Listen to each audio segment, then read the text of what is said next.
Halo semua, nama gue Reddy. Selamat datang di Amira Podcast.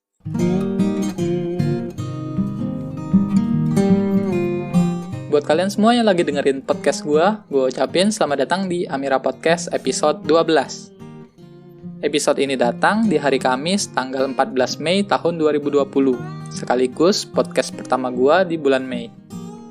Dan kali ini, gue akan membahas sesuatu benda yang keberadaannya akan selalu ada selama umat manusia masih ada. Dan benda ini, bagi kebanyakan orang tidak memiliki nilai.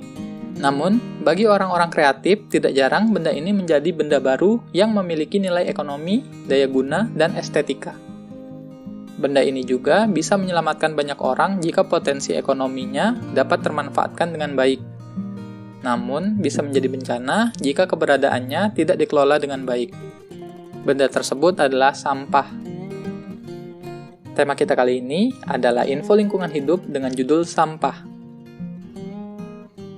Jadi, marilah kita mulai mendalami segala hal tentang sampah, sekaligus menambah pengetahuan kita terhadap benda yang muncul dari kegiatan kita sehari-hari ini.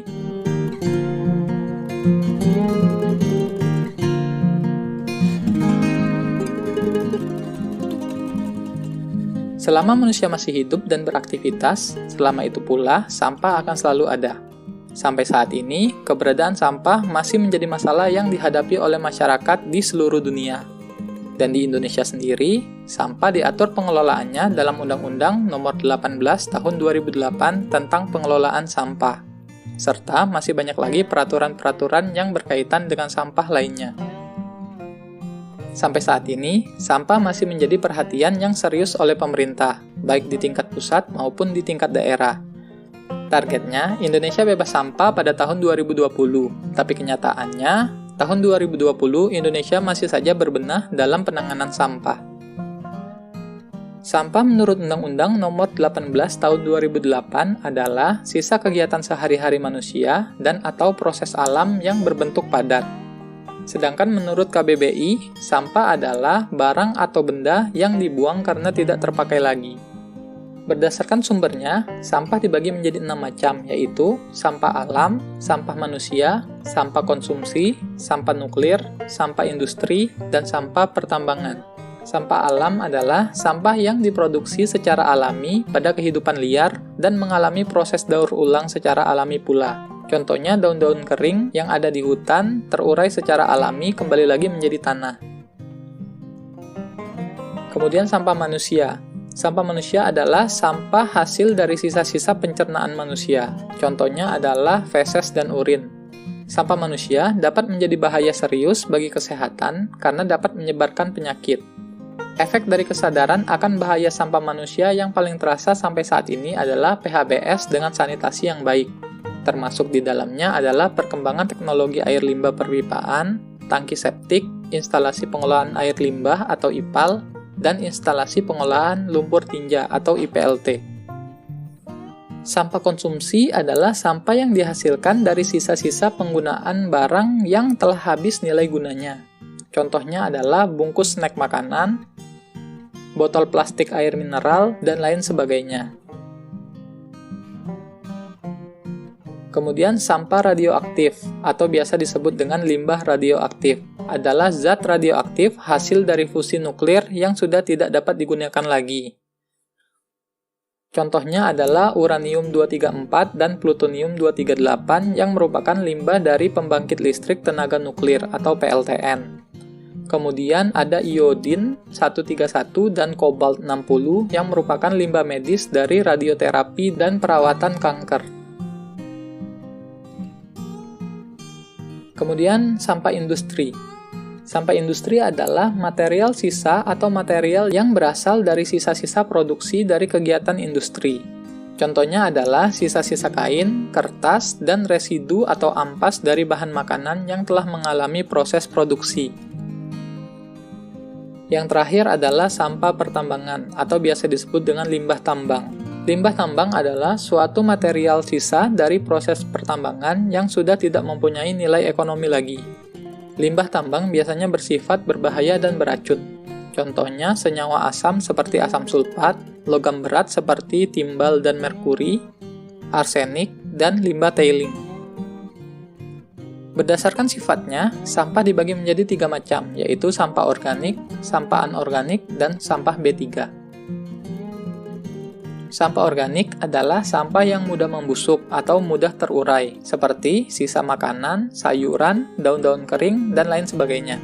Untuk mengurangi jumlah sampah organik yang masuk ke TPA, biasanya sampah organik akan dipilah dan diolah menjadi kompos. Yang kedua adalah sampah anorganik, adalah sampah yang tidak mudah membusuk atau sulit untuk terurai, seperti plastik wadah pembungkus makanan, plastik mainan, botol minuman, kaleng, dan sebagainya. Untuk mengurangi jumlah sampah anorganik yang masuk ke TPA, biasanya sampah organik dijadikan sampah komersial atau sampah yang laku dijual untuk didaur ulang atau dijadikan produk baru lainnya yang memiliki daya guna dan nilai ekonomi. Yang terakhir adalah sampah B3 atau biasa disebut dengan limbah B3. Adalah limbah yang berasal dari bahan-bahan berbahaya dan beracun atau bahan residu dari proses yang mengandung bahan-bahan berbahaya dan beracun, seperti limbah rumah sakit, limbah pabrik, dan limbah tambang.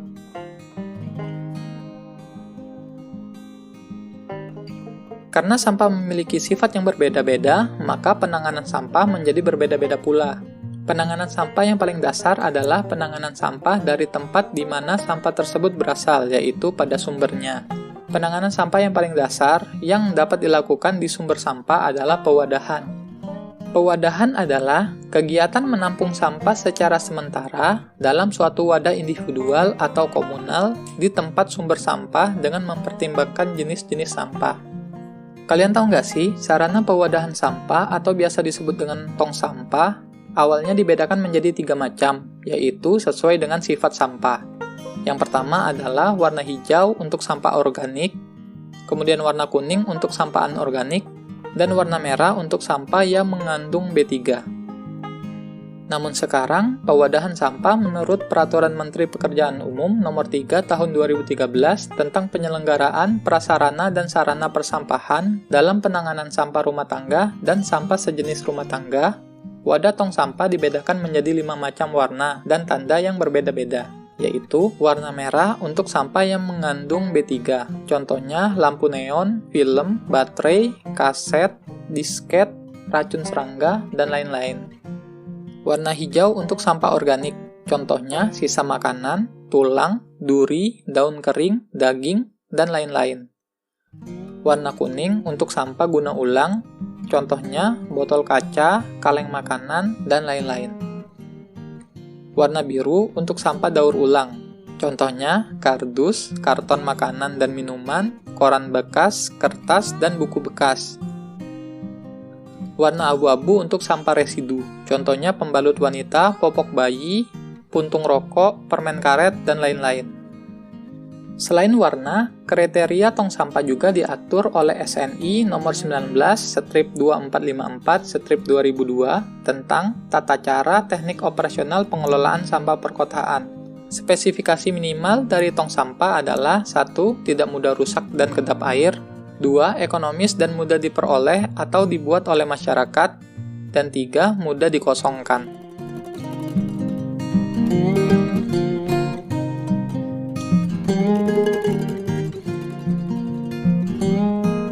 Setelah proses pewadahan, maka proses selanjutnya adalah pengumpulan dan pengangkutan sampah. Pengumpulan sampah adalah kegiatan mengambil dan memindahkan sampah dari sumber sampah ke tempat penampungan sementara atau tempat pengelolaan sampah dengan prinsip 3R atau TPS 3R. Sedangkan pengangkutan sampah adalah kegiatan membawa sampah dari sumber atau tempat penampungan sampah sementara menuju tempat pengelolaan sampah terpadu atau TPST dan tempat pemrosesan air sampah atau TPA. Pengangkutan sampah biasa menggunakan kendaraan bermotor yang didesain khusus untuk mengangkut sampah. Contohnya seperti motor sampah dan mobil dump truck. Sampah-sampah yang telah melewati proses pengumpulan dan pengangkutan tadi, kemudian akan dilakukan pengolahan sampah di TPST. Pengolahan sampah adalah kegiatan mengubah karakteristik, komposisi, dan atau jumlah sampah. Di TPST, sampah organik akan dicacah dengan mesin pencacah dan selanjutnya akan diolah menjadi kompos. Sampah guna ulang yang telah dipilah kemudian dikumpulkan untuk dijadikan produk baru yang memiliki nilai ekonomi dan daya guna. Untuk sampah daur ulang akan dikumpulkan dan dipisahkan dari jenis yang lain, kemudian dibawa ke pabrik untuk didaur ulang menjadi produk baru dengan fungsi dan kegunaan yang sama seperti sebelumnya. Residu sampah yang tersisa dari TPST akan dilakukan pemrosesan air sampah, yaitu pengembalian sampah ke lingkungan secara aman dengan menggunakan media tempat pemrosesan akhir sampah atau TPA sampah. TPA menurut sistem operasinya dibagi menjadi 3 macam, yaitu TPA Open Dumping, TPA Control Landfill, dan TPA Sanitary Landfill. TPA Open Dumping adalah tempat pemrosesan akhir dengan sistem pembuangan sampah tanpa melalui proses pemadatan dan penutupan.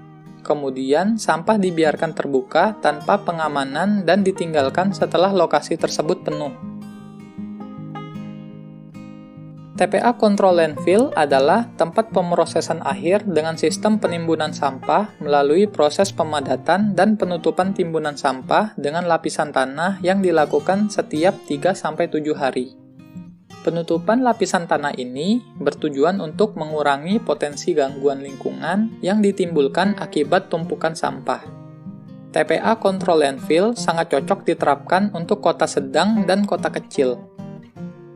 Yang terakhir adalah TPA Sanitary Landfill, adalah tempat pemrosesan akhir dengan sistem penimbunan sampah melalui proses pemadatan dan penutupan sampah dengan lapisan tanah yang dilakukan setiap hari.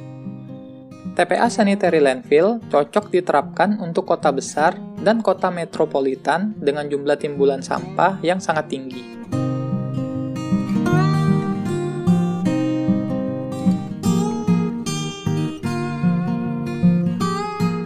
Sampah di TPA, jika tidak diproses sesuai dengan SOP yang berlaku, akan menimbulkan masalah lingkungan dan bahkan dapat berakibat lebih fatal seperti bencana lingkungan.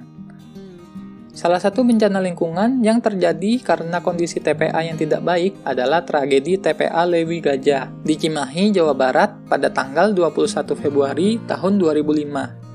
Peristiwa itu terjadi karena curah hujan yang sedang tinggi dan ledakan gas metan pada tumpukan sampah yang ada di TPA, mengakibatkan sampah longsor dan menutupi 2 kampung, yaitu Kampung Cilimus dan Kampung Pojok. Akibat dari kejadian itu, sebanyak 157 orang meninggal. Untuk mengenang tragedi tersebut, akhirnya tanggal 21 Februari dicanangkan sebagai Hari Peduli Sampah Nasional atau HPSN. Kini, HPSN dijadikan sebagai momentum untuk menumbuhkan serta meningkatkan kesadaran masyarakat akan sampah agar dikelola secara terpadu. Kini, pengelolaan sampah telah difokuskan pada bagian hulu, yaitu pada bagian di mana sampah berasal, dengan menerapkan prinsip 3R, yaitu Reduce, Reuse, dan Recycle. Diharapkan jumlah timbulan sampah dapat ditekan dan jumlah sampah yang masuk ke TPA menjadi berkurang.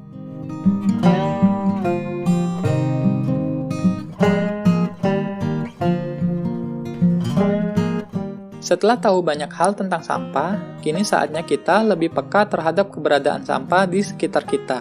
Sebisa mungkin, kurangi atau reduce pemakaian barang-barang yang berpotensi menjadi sampah, seperti tisu, kantong plastik, botol air minum kemasan, sedotan plastik, dan lain-lain.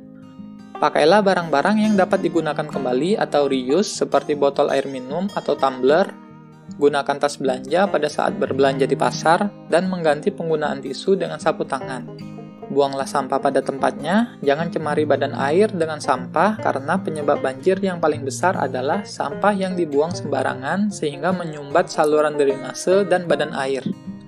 Dan yang terakhir, jangan membakar sampah karena hal tersebut akan menyebabkan polusi udara.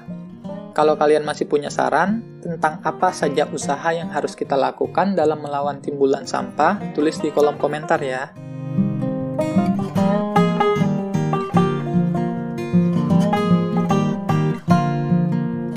Mungkin segini aja dulu untuk Amira Podcast episode 12 dengan judul Sampah. Like podcast gua kalau kalian suka, dislike aja nggak apa-apa kalau kalian nggak suka. Nantikan podcast gue selanjutnya. Nama gue Reddy. Selalu jaga lingkungan di sekitar kita. Go green and stay green. Bye.